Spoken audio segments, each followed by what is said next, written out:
By 2026, the United States is facing not just one problem, but a storm of crises converging all at once.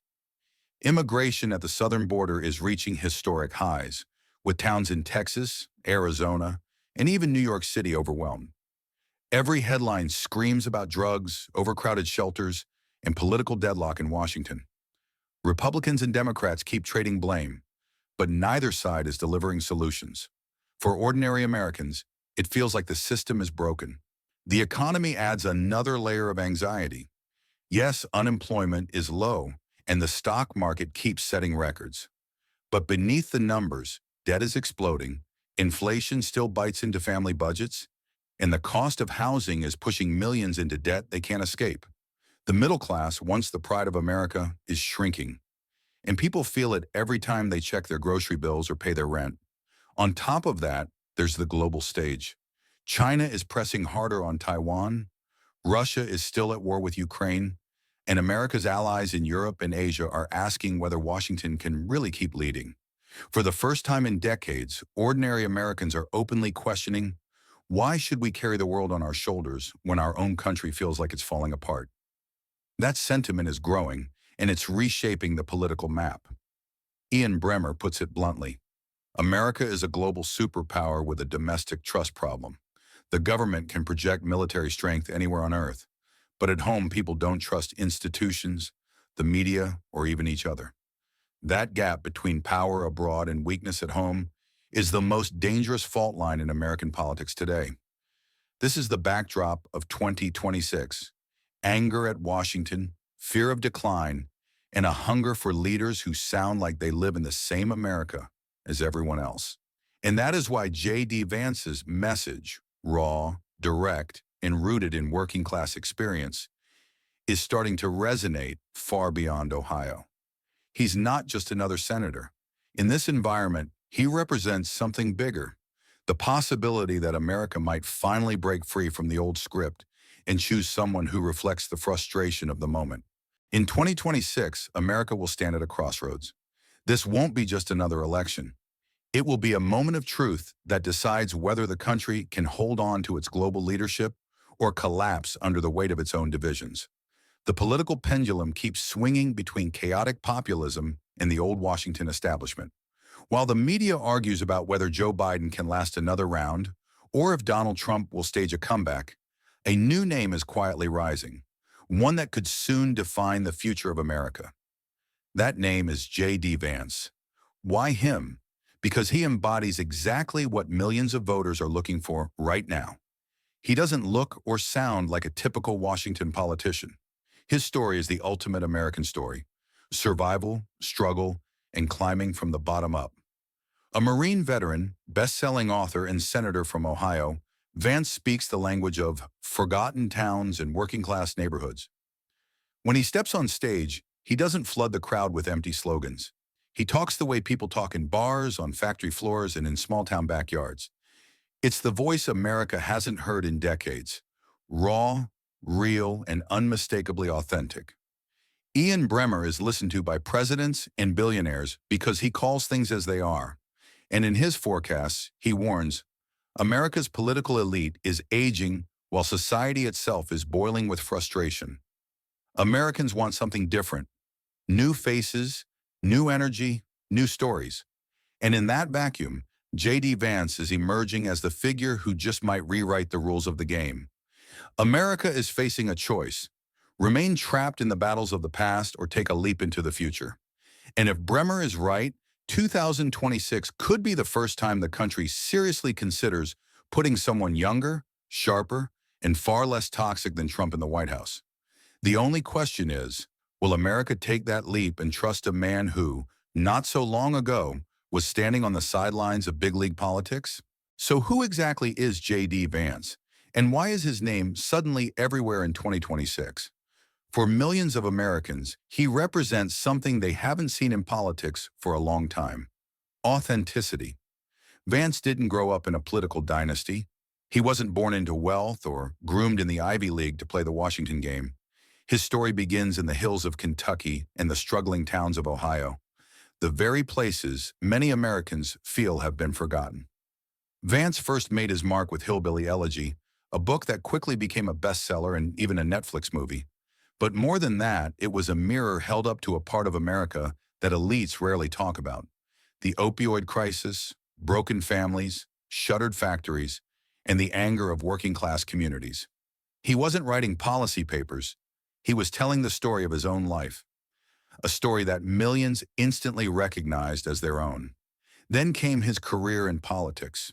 In 2022, he won a Senate seat in Ohio, a state that has shifted from blue to red, and he did it by speaking directly to voters about their fears and frustrations. On the campaign trail, he didn't sugarcoat reality.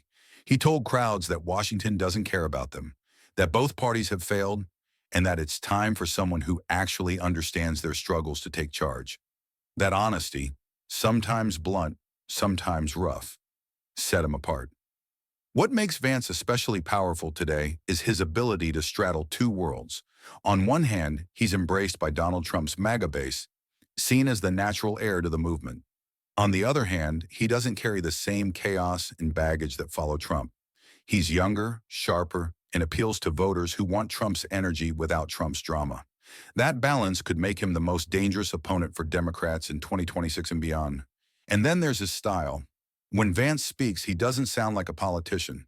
He sounds like the guy you'd talk to in a diner, or the neighbor who knows what it's like to work two jobs and still struggle to pay the bills. That's exactly why people listen. In an age when trust in politicians is at rock bottom, authenticity is the ultimate currency. And right now, J.D. Vance has more of it than almost anyone in Washington. The timing could not be more important. By 2026, America is exhausted.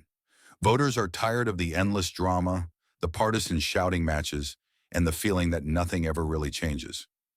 Joe Biden represents stability, but he also represents the past.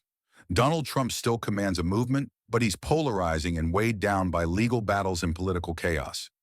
The country is hungry for someone new, someone who feels fresh but still strong enough to carry the Republican torch. That's where J.D. Vance comes in. Vance has one thing no one else has right now: momentum. He's young at just 41, and yet already a U.S. Senator with a national profile. He's been tested in debates and proven he can handle the spotlight without unraveling. His presence on stage is calm but forceful, a contrast to Trump's unpredictability and Biden's hesitancy. To many voters, that mix makes him look like the natural next step. There's also strategy. Trump may not be running the country in 2026, but his influence is everywhere. And among the short list of people he might trust to carry his movement forward, Vance is at the top. Unlike Ron DeSantis, who struggled to connect with voters, Vance understands how to speak to people who feel ignored. That bond is priceless in politics. If Trump endorses him fully, Vance could inherit not just the MAGA base, but also a critical share of independent voters who want change without chaos. Democrats, meanwhile, don't have a clear answer. Their bench is thin. Vice President Kamala Harris struggles to connect. Younger progressives are energetic, but too far left for the center of the country. That creates an opening, a lane for someone like Vance to step in as the bridge candidate, the man who can speak MAGA's language but still look mainstream enough to suburban voters in Ohio, Pennsylvania, and Wisconsin. And here's the bigger point, the one Ian Bremmer would underline. America doesn't just need a candidate, it needs a narrative. In 2026, voters want to believe again that the system can work, that leaders can represent ordinary people, that politics can be something more than shouting matches on cable news. Vance offers that story: a poor kid who made it out, a veteran who served, an author who told the truth, and now a politician who says he's ready to take the fight to Washington. That's why 2026 feels like his moment. Not because he's the most experienced, not because he's a flawless candidate, but because he fits the mood of the country: angry, restless, but still searching for hope. And that combination could make J.D. Vance the most important political name of the next decade. By 2026, America will face a decision bigger than politics. It's not just about left versus right, or Democrats versus Republicans. It's about whether the country is ready to pass the torch to a new generation of leadership. J.D. Vance represents that possibility: younger, sharper, forged by a life far outside Washington's bubble. He is not the polished product of the establishment. He is the story of a kid who grew up with nothing, fought his way into the spotlight, and now stands on the edge of history. What makes this moment different is the mood of the country. Americans are tired. Tired of culture wars, tired of old faces, tired of promises that never change their lives. They are restless, angry, but also searching for something to believe in again. That's why Vance matters. He's not just another name in the Senate. He's a signal that the political future might finally look different from the past, but there are risks. Vance is still untested on the biggest stage. He hasn't faced the kind of global crises that define presidencies. He hasn't built the coalitions you need to govern a divided country. And while authenticity is his strength, it can also be a weakness if he fails to deliver real results. In politics, hope is powerful, but disappointment is lethal. Ian Bremmer would say this: "The United States is strong enough to survive any one leader, but the choice of leader defines how America projects itself to the world. Confident or chaotic, focused or fractured, and that choice in 2026 could determine whether America remains the anchor of the global order or drifts further into internal conflict." So here's the question every American will have to answer. Are we ready to take a chance on someone new? Someone who speaks our language, shares our frustrations, and promises a break from the endless cycle of Washington politics? Or will fear and familiarity pull us back to the same old names, the same old fights, the same old story? The clock is ticking.